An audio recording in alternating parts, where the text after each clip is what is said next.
অথচ আমরা দীর্ঘদিন ধরে আমরা হযরত উলামা একরাম প্রত্যেক ঈদে, ঈদুল ফিতর, ঈদুল আজহার ভিতরে আমরা এই গোরস্থানের জন্য মুসল্লি ভাইদেরকে অনুদান করার জন্য, দান করার জন্য আমরা অনুরোধ করি। তো আলহামদুলিল্লাহ আজকে খুশি লাগতেছে যে বর্তমান গোরস্থান এবং মসজিদ কমিটি আমাদেরকে মূল্যায়ন করেছেন, ওলামা একরামদেরকে ডেকেছেন, এই জন্য আমরা কৃতজ্ঞতা প্রকাশ করছি। সাথে সাথে আমি অনুরোধ করব যে আমার আগে মুফতি নুরুল আলম হুজুর বলে গেছেন যে শুধু মাটির উন্নয়ন আর বাউন্ডারি উন্নয়ন এখানেই ধর্মীয় কাজ শেষ করা যাবে না। যেহেতু গোরস্থান আমাদের একটা ধর্মীয় প্রতিষ্ঠান, এখানে আমাদের শেষ ঠিকানা। আমরা দুনিয়ার বুকে যা করতেছি না করতেছি সব ওই আখেরাতে পরকালীন মুক্তির জন্য, ঠিক না ভাই? আজকে আমাদের নামাজ, রোজা, হজ, যাকাত, তাসবিহ, তাহলিল যা কিছু করতেছি আমাদের শেষ ঠিকানা, আমাদের শেষ স্থান, আমাদের আসল ঘর, শেষ বিছানা হইল কবর।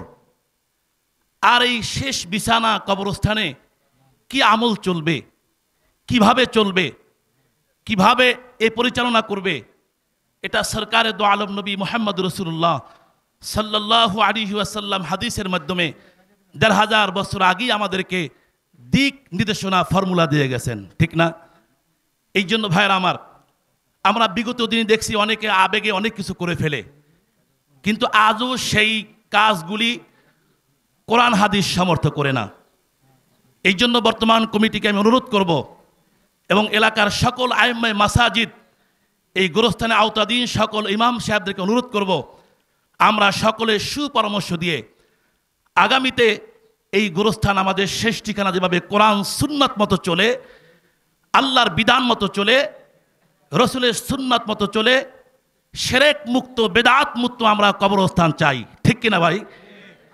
আমরা এই গোরস্থানকে শিরক মুক্ত, বেদাত মুক্ত চাই। বিগত দিনে আমরা দেখছি শবে বরাত, শবে কদরে রাতে ১২টা ১ মিনিটে এভাবে টাইম দিয়ে, টাইম নির্ধারণ করে মোনাজাত দেওয়া হয়, যেটা আজও কোরআন হাদিস সমর্থন করে না। বিগত আমরা দেখেছি সফিনা খতম পড়া হয় মাইকে কিছুদিন পর পর, যেটা কোরআন হাদিস সমর্থন করে না, যার দলিল আদিল্লা প্রমাণ আমাদের প্রত্যেকের কাছে আছে, হযরত উলামা একরামদের কাছে আছে। অতএব আমরা উলামা একরাম আজকে এক মত পোষণ করেছি যে আমরা বর্তমান কমিটির কাছে, বিগত কমিটির স্বৈরাচারী বেশি ছিল, যারা উলামা একরামদেরকে পরোয়া করতো না, গুরুত্ব দিত না, দাম দিত না, আমাদের কোনোদিন ডাকেও নাই, কোনোদিন পরামর্শ নাই। আর তারা এই গোরস্থানকে একটা উপার্জন হিসাবে তারা ব্যবহার করেছে, যার প্রমাণ বর্তমান সেক্রেটারির কাছে আমরা জানতে পারছি যে ২২ লক্ষ টাকার ব্যবধান আছে এখানে হিসাব নিকাশে। বোঝা গেল তারা এই গোরস্থানকে তারা একটা ব্যবসার প্রতিষ্ঠান বানিয়েছিল। তো আলহামদুলিল্লাহ এই গোরস্থান ব্যবসার প্রতিষ্ঠান নয়, এই গোরস্থান আমাদের শেষ ঠিকানা। এটা হয়তো জান্নাত হবে অথবা জাহান্নাম হবে এই গোরস্থান আমাদের। এই জন্য ভাইয়েরা আমার, আমাদের ওলামা একরাম যেভাবে বর্তমান কমিটিকে পরামর্শ দিবেন, আলহামদুলিল্লাহ সেভাবে আমাদের সেক্রেটারি সাহেব বলছে আমরা সেভাবে ইনশাআল্লাহ পরিচালনা করব।